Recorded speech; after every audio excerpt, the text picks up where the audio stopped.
Imagine you have many Uber drivers scattered on a map.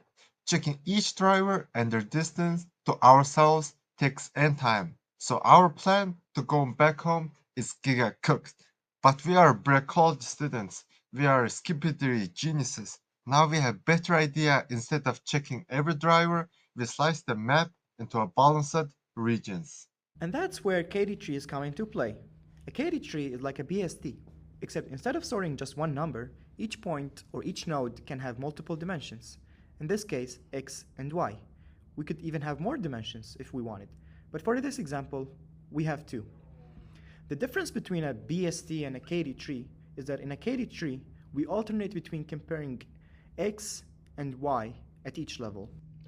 Remember, blue represents x and pink represents y. We start by comparing x in the root. 540 is greater than, so we go to the right. And then we compare y. 421 is less than, so we go to the left. And this is where we place it. Let's do another example. X more than y less than x less, and then so on. So now that our KD tree is built, let's map it onto our coordinates map. Each split in the tree becomes a line on the plane, vertical lines for x splits and horizontal lines for y splits.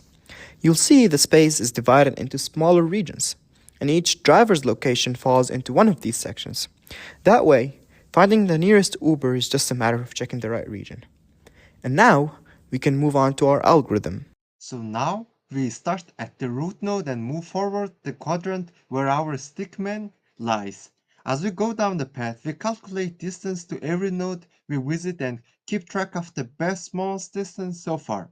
Eventually, we reach the final quadrant that the stickman belongs to. Then we backtrack up the tree every time we go up. We check whether we should explore the other side. We do that by comparing perpendicular distance to the splitting line with our current best distance.